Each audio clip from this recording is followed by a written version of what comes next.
Hello students, standard 6 subject English grammar and composition second language.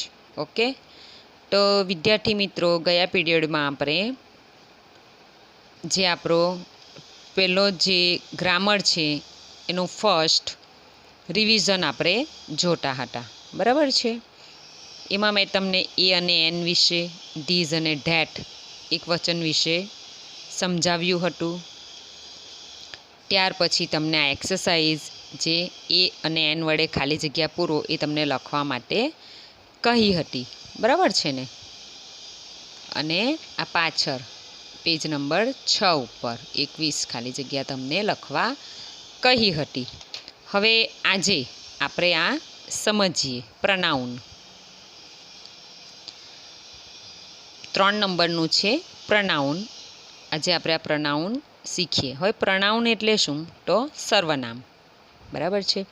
હવે સર્વનામ એ એકવચનમાં પણ છે અને બહુવચનમાં પણ આપેલા છે. આ તમને એક બોક્સ આપવામાં આવેલું છે, બરાબર છે. હવે જુઓ, અહીં ટુ બી ક્રિયાપદનું વર્તમાનકાળનું રૂપ છે અને અહીં ભૂતકાળનું રૂપ છે, બરાબર છે. હવે એકવચનમાં વર્તમાનકાળમાં કયું રૂપ થાય અને ભૂતકાળમાં કયું રૂપ થાય, તે જ પ્રમાણે સર્વનામ બહુવચનમાં વર્તમાનકાળનું રૂપ બહુવચનમાં શું થાય અને ભૂતકાળનું રૂપ શું થાય તે અહીં આપણે જોઈએ. તો જુઓ, અહીં આપેલો છે પહેલો પુરુષ, બીજો પુરુષ, ત્રીજો પુરુષ. આ એક વચન છે, બરાબર છે. તો એક વચનમાં આઈ એટલે હું, બરાબર છે. એનું વર્તમાનકાળનું રૂપ શું થશે? એમ. અને ભૂતકાળનું વોઝ એટલે હતો, હતી. ત્યાર પછી બીજો પુરુષ એટલે યુ, ટુ અને તમે. એમાં પણ વર્તમાનકાળનું રૂપ શું થશે? ટુ બીનું તો આર. અને ભૂતકાળનું રૂપ શું થશે? વેર. ત્રીજો પુરુષ હી, સી અને ઈટ, બરાબર છે. તે નર જાતિ. હી એટલે કોના માટે વપરાય? તો પુરુષ માટે. સી સ્ત્રીઓ માટે અને ઈટ તે નાન્યતર જાતિ છે, બરાબર. એટલે પુલ્લિંગ, સ્ત્રીલિંગ અને નપુંસકલિંગ એ પ્રમાણે થાય. નળ માટે વપરાય. નળ એટલે પુરુષ જાતિ માટે. નારી એટલે છોકરીઓ, સ્ત્રીઓ, નારી જાતિ માટે વપરાય. અને ઈટ એ પ્રાણી, પક્ષી, નિર્જીવ વસ્તુઓ માટે વપરાય છે, નાન્યતર જાતિ માટે. તો એના માટે પણ વર્તમાનકાળનું રૂપ શું છે? ઇઝ આવશે. અને ભૂતકાળનું રૂપ ઇઝનું શું થઈ જશે? વોઝ, બરાબર છે. છેનું શું થઈ જશે? હતો, હતી, હતું. ત્યાર પછી છે બહુવચન સર્વનામમાં. વી એટલે અમે થશે, પહેલો પુરુષ બહુવચન. એનું શું થશે? આર. અને એનું ભૂતકાળનું રૂપ શું થશે? વેર. ત્યાર પછી છે બીજો પુરુષ, એમાં યુ, યુ એટલે તમે. એનું વર્તમાનકાળનું રૂપ શું થશે? તો આર થશે, એટલે કે છો. અને ટુ બી ક્રિયાપદનું ભૂતકાળનું રૂપ શું થશે? વેર એટલે હતા. ને ત્રીજો પુરુષ ધે એટલે તે અથવા તેઓ. એમાં વર્તમાનકાળનું રૂપ થશે આર અને ભૂતકાળનું રૂપ શું થશે? વેર, બરાબર છે. તો અહીં તમારે એટલું યાદ રાખવાનું છે કે હી, શી અને ઈટ હોય, બરાબર છે. હી, સી અને ઈટ હોય તો વર્તમાનકાળના રૂપમાં શું આવે? ઇઝ આવે. અને ટુ બી ક્રિયાપદનું ભૂતકાળનું જે રૂપ છે તેમાં શું આવશે? વોઝ આવશે. અહીં જુઓ, એક વચન છે, બરાબર છે. તો પણ તેનું જે ભૂતકાળનું રૂપ છે યુનું, બરાબર છે. તો વર્તમાનકાળમાં આર હશે અને ભૂતકાળના રૂપમાં શું થઈ જશે? વેર થઈ જશે. એક વચન હોય કે બહુવચન હોય, યુ માટે ભૂતકાળનું રૂપ આરનું શું થશે? વેર જ થશે, બરાબર છે. એટલું તમારે યાદ રાખવાનું છે. હવે જો, વાક્યને પ્રશ્નાર્થ વાક્યમાં ફેરવવા માટે ક્રિયાપદને વાક્યની શરૂઆતમાં મુકાય છે. આ પ્રકારના વાક્યોના યસ અને નોમાં ઉત્તર આપી શકાય. કોષ્ટક જોઈને તમને એમ થશે કે ટીચરે આટલો મોટો કોષ્ટક, અમને તો કંઈ ખબર જ નથી પડતી, બરાબર છે. પણ તમારે ફક્ત એટલું યાદ રાખવાનું કે હી, સી, ઈટ સાથે ઇઝ વર્તમાનકાળનું રૂપ અને વોઝ એ ભૂતકાળનું રૂપ વપરાય, બરાબર છે. બાકી તો બધાનું સેમ જ છે. અને હા, આઈ સાથે એમ આવે, બરાબર છે ને. ચાલો તો હવે હું તમને એક્ઝામ્પલ બતાવું એટલે તમને વધારે ખ્યાલ આવશે. તો જુઓ, યસ નોમાં ઉત્તર આપી શકાય આ પ્રકારના વાક્યો આપેલા છે. જુઓ example, she is a doctor, આ વિધાન વાક્ય આપેલું છે. ત્યાર પછી આપણે એને પ્રશ્નાર્થ વાક્યમાં ફેરવવાનું છે. તો ઇઝ ક્યાં આવી જશે? અહીં આગળ આવી જશે, એટલે આઈ કેપિટલ થઈ જશે અને સી પાછળ આવશે. બરાબર છે કે ઇઝ સી ડૉક્ટર? તો એનો જવાબ યસમાં શું અપાશે? યસ સી ઇઝ ડૉક્ટર અથવા યસ સી ઇઝ. આ એનો હકાર જવાબ છે યસમાં. બરાબર છે, હકારાત્મક જવાબ. અને નકારાત્મક જવાબ no she is not a doctor અથવા નો સી ઇઝ નોટ અથવા she is no she isn't. શું થશે? No she is not a doctor અથવા નો સી ઇઝન્ટ. આ થશે એનું નકારાત્મક વાક્ય અને આ થયું એનું હકારાત્મક વાક્ય. હકાર અને નકાર, યસ અને નોમાં જવાબ. તે રીતે જુઓ, બહુવચનમાં જે આપણને એક્ઝામ્પલ આપેલું છે હકાર અને નકારનું, તો જો આ છે વિધાન વાક્ય, ધે વેર જોકર્સ. બરાબર છે, તો એનું પ્રશ્નાર્થ વાક્ય કરવા માટે અહીં વેર આગળ આવી જશે અને ધે પાછળ થઈ જશે. એટલે હંમેશા યાદ રાખવાનું કે જ્યારે આપણે વાક્યની શરૂઆત કરીએ, બરાબર છે, ત્યારે પહેલો જ જે અક્ષર છે એ શું થઈ જશે? કેપિટલ થઈ જશે. તો જો આ ડબલ્યુ અહીં નાનો છે તો અહીં મોટો થઈ ગયો. બરાબર છે, બરાબર છે ને? તો વેર ધે જોકર્સ, તો યસમાં જવાબ છે યસ ધે વેર જોકર્સ અથવા યસ ધે વેર. આ હકાર જવાબ છે, હકારાત્મક. અને નોમાં તો no they were not jokers અથવા નો ધે વેર નોટ અથવા નો ધે વેરન્ટ. આ પ્રમાણે જવાબ લખાય. બરાબર છે, આપણે જ્યારે એક્સરસાઇઝ જોઈએ આ એક કોષ્ટક સમજીને પછી તમને ખ્યાલ આવતો જશે. હેવ અને હેઝ. હવે અહીં તમારે શું યાદ રાખવાનું છે કે હી, સી અને ઇટ સાથે શું વપરાશે? હેઝ વપરાશે. આ ખાસ તમારે યાદ રાખવાનું છે કે હી, સી અને ઇટ સાથે હેઝ વપરાય, બાકી બધા સાથે હેવ આવે. એ પછી આઈ છે, યુ, વી, યુ, ધે, એ બધામાં જ હેવ આવશે. બરાબર છે, વર્તમાનકાળના રૂપમાં. અને ભૂતકાળના રૂપમાં બધા સાથે જ હેડ આવે. એ હેઝ હોય કે પછી હેવ હોય, ભૂતકાળના રૂપમાં શું આવશે? હેડ આવશે. બરાબર છે, ચાલો હવે આપણે એનું જે વાક્ય છે આપેલું તે જોઈએ. તો જુઓ કે વાક્યને પ્રશ્નાર્થ વાક્યમાં ફેરવવા માટે હેવ, હેઝ, હેડને વાક્યની શરૂઆતમાં મુકાય છે. આ પ્રકારના વાક્યોમાં યસ નોમાં ઉત્તર આપી શકાય. એટલે હકાર વાક્ય અને નકાર, પહેલાં એને પ્રશ્નાર્થ વાક્યમાં ફેરવવાનું, પછી એને હકારમાં જવાબ આપવાનો અને પછી નકારમાં જવાબ આપવાનો. તો જો અહીં ઉદાહરણ આપેલું છે, હી હેઝ અ કાર. આપણને વાક્ય આપવામાં આવેલું છે. કયું વાક્ય? તો વિધાન વાક્ય. હવે પ્રશ્નાર્થ વાક્ય આપણે બનાવવાનું છે, તો હેઝ ક્યાં આવી જશે? તો પહેલાં આવી જશે. તો આ એચ છે એ કેપિટલ થઈ જશે, તો હેઝ આવી ગયું. ત્યાર પછી આગળનો હી છે એને પાછળ લઈ લેવાનો, એટલે એચ કેવો થઈ જશે? સ્મોલ થઈ જશે. તો હેઝ હી અ કાર, પછી ક્વેશ્ચન માર્ક. ક્વેશ્ચન માર્ક જરૂરી છે પ્રશ્નાર્થ વાક્યમાં. જો તમારો ક્વેશ્ચન માર્ક નહીં હોય તો અડધો માર્ક્સ કટ થઈ જાય. બરાબર, આ થયું આપણું પ્રશ્નાર્થ વાક્ય. હવે એનો હકારમાં જવાબ આપવાનો છે, તો યસ હી હેઝ. શા માટે? કારણ કે અહીં હી હેઝ છે. અને નો હી હેઝ નોટ અથવા આ હેઝ નોટની જગ્યાએ તમે હેઝન્ટ પણ લખી શકો નકાર વાક્યમાં. તે જ પ્રમાણે છે બીજું, વી હેડ બુક્સ. વિધાન વાક્ય છે, હેડ વી બુક્સ? યસ વી હેડ. અને નો વી હેડ નોટ અથવા નો વી હેડન્ટ. આ નકાર વાક્ય, હકાર અને નકાર. બરાબર છે. ત્યાર પછી પાંચમું છે એ છે નંબર્સ.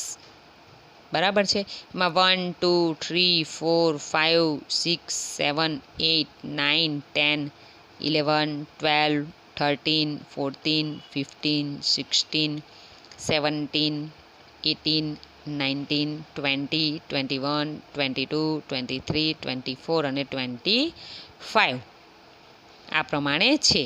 બરાબર છે. પછી તમને બધાને 1 to 100 જે તમને આવડે જ છે બધાને, તે છતાંય જો અહીં ગ્રામરમાં આપ્યું છે કે આ રીતે 29 સુધી આવડી જશે, ત્યારબાદ 30, 40થી લઈને 90 સુધી આ રીતે અંકો અને શબ્દો યાદ રાખો તો 100 સુધી સહેલાઈથી આવડી જશે. તમને ખબર જ છે, બરાબર છે, કે 29 આ પ્રમાણે લખવાનું, પછી આવશે 30, તો 31, 32 એટલે સ્પેલિંગ આ બધા 30નો આ લખવાનો, બરાબર છે. તો પછી શું આવશે 30, તો 1, 32, 33 એ પ્રમાણે. તો આ 30, 40, 50, 60, 70, 80, 90 અને 100, બરાબર છે. 0 એટલે 0. આ થયા તમારા અંક 1 to 100. ગુજરાતીમાં તો તમને બધાને આવડે જ છે એટલે મારે કંઈ કહેવાની જરૂર નથી, બરાબર છે. ચાલો, તો હવે આપણે એની જે એક્સરસાઇઝ છે તે જોઈએ એટલે તમને ખ્યાલ આવે, બરાબર છે. તો હવે આપણે ગઈકાલે એક્સરસાઇઝ જે છે આપણી, બરાબર છે, તે આપણે આ લખી હતી એ અને એન વડે ખાલી જગ્યા પૂરો. આજે આપણે ક્વેશ્ચન 2 જોશું, બરાબર છે. તો જો ક્વેશ્ચન 2 છે એમાં છે ચિત્રો જોઈ પ્રશ્નોના ઉત્તર લખો. ઉદાહરણ આપેલું છે હકાર અને નકારમાં જે આપણે જવાબ લખતા હતા ને એ, બરાબર છે. ત્યાર પછી ચિત્ર આપવામાં આવેલું હોય તો આપણે જોવાનું. અહીં ચાલો હું તમને સમજાવી દઉં, ઉદાહરણ છે, બરાબર છે. તો જુઓ, ફર્સ્ટ, ઇઝ ધીઝ અ બસ. હવે જ્યારે પ્રશ્નાર્થ વાક્ય હોય, બરાબર છે, ત્યારે અહીં આપણે કહી શકીએ કે શું આ બસ છે? તો આ ચિત્ર બસનું છે? તો ના.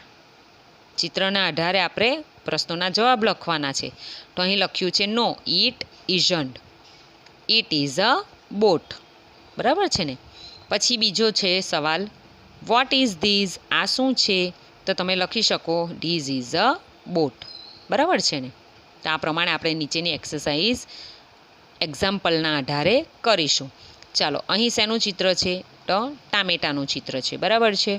આપણને પ્રશ્ન શું પૂછાયો છે? Is that potato?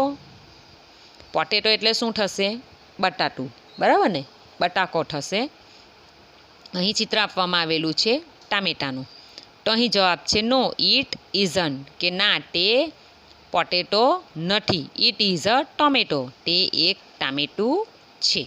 ત્યાર પછી અહીં કેળાનું ચિત્ર આપવામાં આવેલું છે અને સવાલ છે વોટ ઇઝ ધીઝ, આ શું છે? તો અહીં લખી શકીએ ધીઝ ઇઝ અ બનાના. શું લખી શકીએ? This is a banana. હવે આ જે ટી છે ને, આ ટી તમારે કેપિટલ કરવાનો છે આ પ્રમાણે, બરાબર, પહેલી ABCDનો આમ, ધીઝ ઇઝ અ બનાના. ત્યાર પછી 3 number, is this a pen, આ પેન છે? શું આ પેન છે?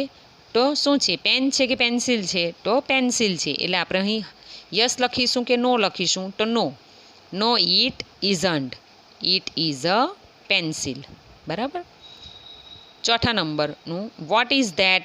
તો અહીં લખીએ ધેટ ઇઝ અ ડોગ. અહીં કૂતરાનું ચિત્ર આપવામાં આવેલું છે એટલે અહીં લખી શકાય કે ધેટ ઇઝ અ ડોગ, બરાબર છે. 5મું, ઇઝ ધીઝ અ ગ્લાસ, આ ગ્લાસ છે? શું આ ગ્લાસ છે?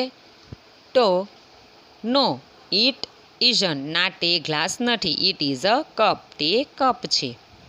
ત્યાર પછી 6થું, અહીં આપણને છત્રીનું ચિત્ર આપવામાં આવેલું છે અને સવાલ છે ઇઝ ધેટ અ કેપ, શું પેલી ટોપી છે? તો ના. નો, ઇટ ઇઝન્ટ, ના તે નથી. It is an umbrella.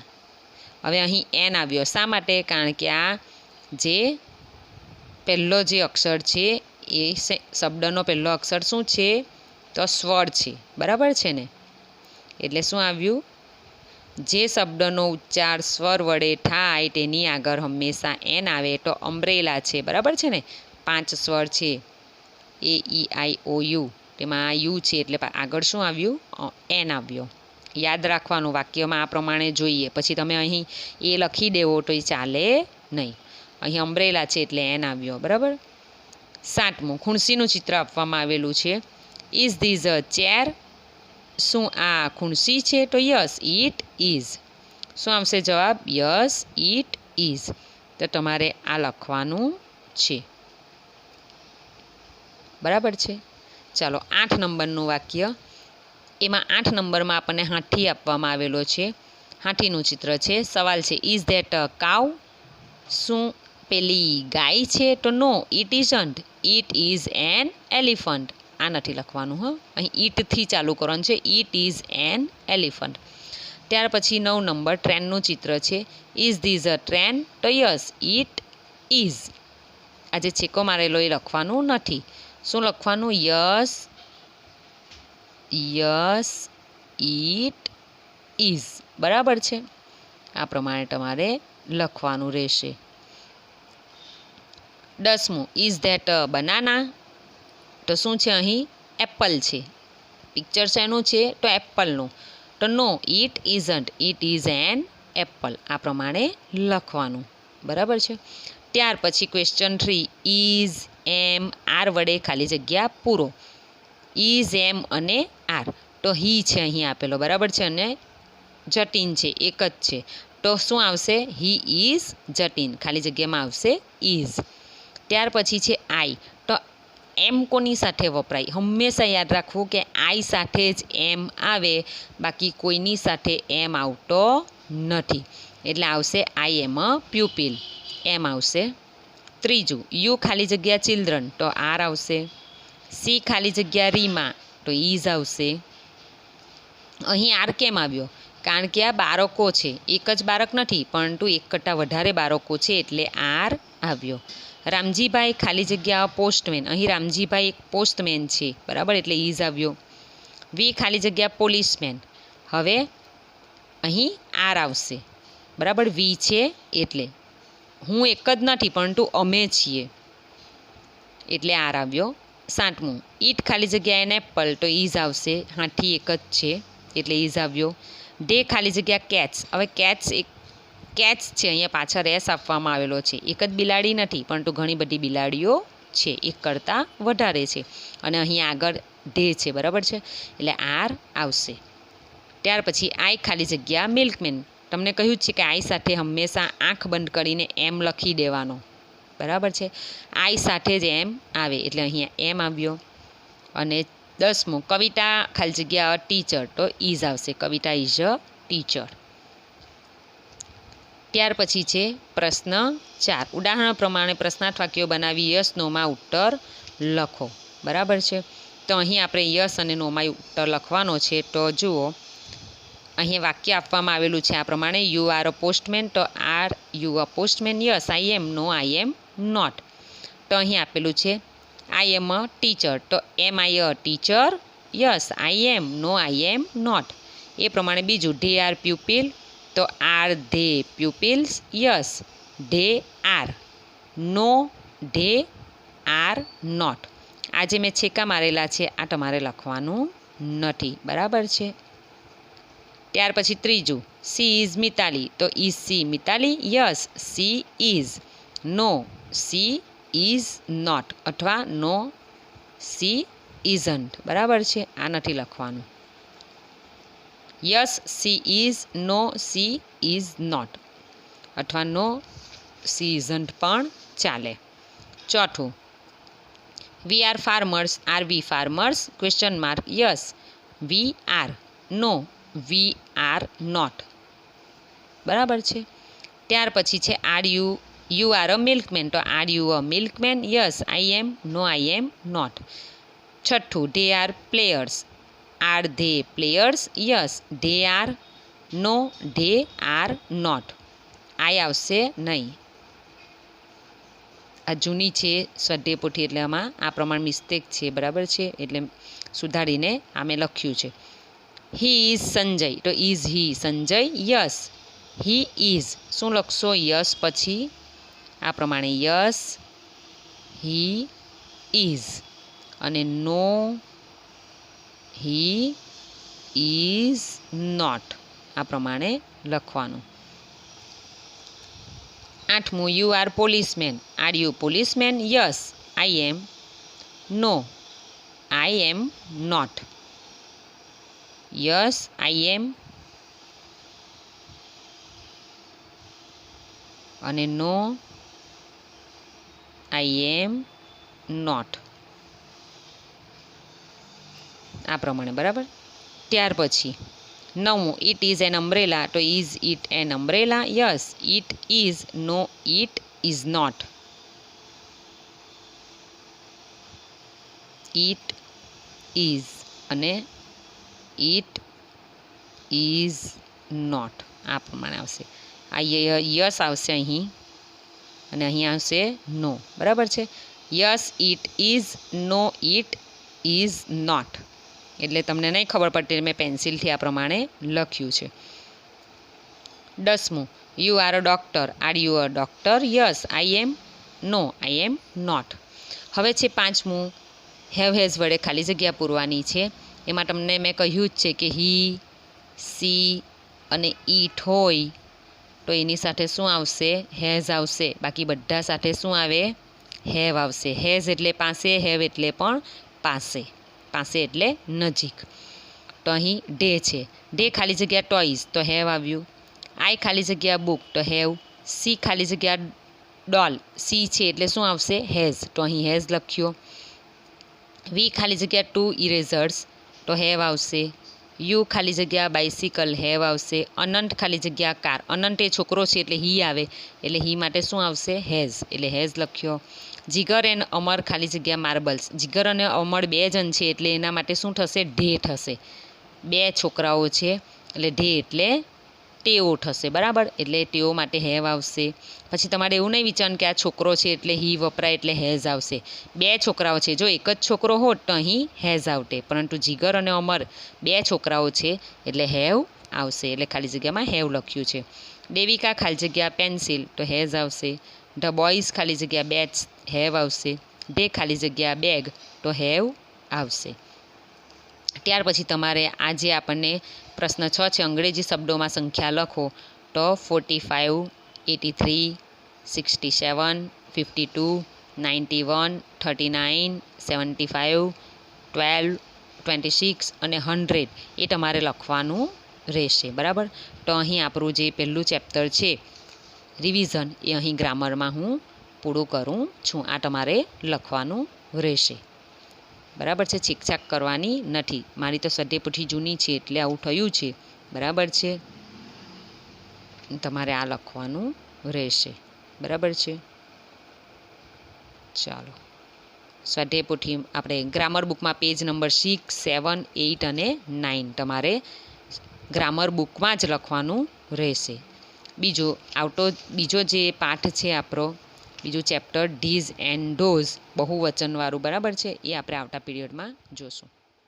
Okay.